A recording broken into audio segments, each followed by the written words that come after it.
بینندگان عزیز سلام و پروگرام ما خوش آمدین. امروز ما مکرونی آماده می سازم. موادی که ما به مکرونی لازم دیدیم: 400 گرم مکرونی. کوفته پاشان قبلا در ویدیو یاشک براتون طریق پختنش گفته بودم.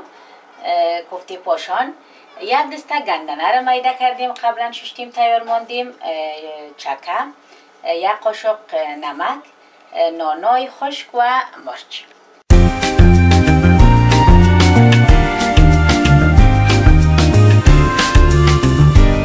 اولی هوا دیگ جوش است. مکرونی را ما اول نمک می اندازیم، بعدا مکرونی را تا مکرونی جوش بخوره و نرم شود گندنه را سر روغن سرخ می کنیم.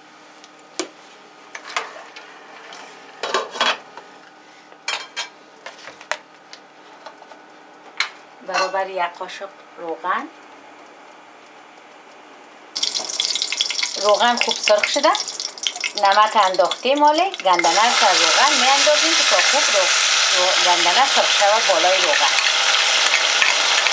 ببینید دوستا که مکرونی در حالت جوش خوردن است و هوا مکرونی باید از سر خودش بلندتر باشه، به خاطر از اینکه یک چند جوش بخورد درست نرم شود. مکرونی در حالت جوش خوردن است تا نرم شود.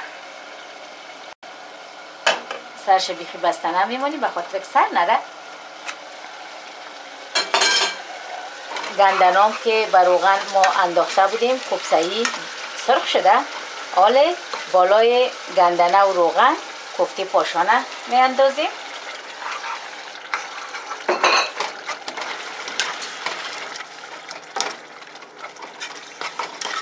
خوب چرخ میتیم که مخلوط شود گندنه با کوفته پاشان. مکرونی جوش خورد. حالا وقت عزیز که ما صاف بکنیم. مکرونی رو دوستا صاف کردیم. حالا پس به ظرف می اندازیم، به خاطر از اینکه روغن زیتونم روش علاوه می کنیم، یک کمه در حدود یک قاشق مخلوط می کنیم روغن همراه مکرونی. روغن سرخ می کنیم بر سر مکرونی. وقتی که روغن سرخ شد یک قاشق زردچوبه می اندازیم. رنگ روغن هم تغییر میده و مکرونی هم خوشمزه می. حالا مکرونی آماده است. به بشقاب چکه می اندازیم کمه. بعدا مکرونی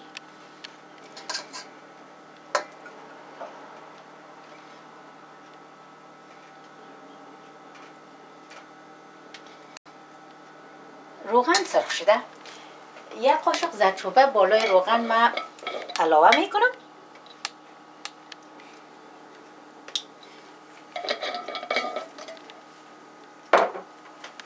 ببین روغن سرخ شده، زردچوبه مخلوط شده همراه روغن. چکه بالای مکرونی علاوه می کنیم.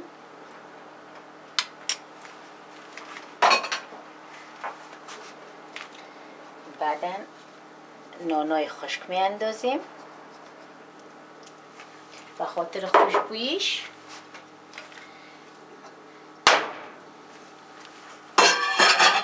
نوبت میرسه به گندنه و کوفته پاشانه که ما قبلا تیار کرده بودیم.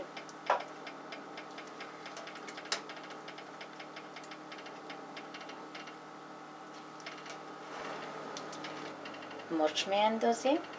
مرچ به اندازه که بسیار تند نشه. حالا روغنه.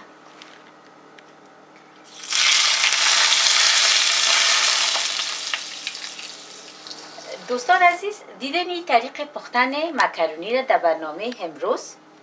خدا کنه که مورد علاقه تان قرار گرفته باشه. تا برنامه بعدی، خدا حافظ. شب روزتان خوش.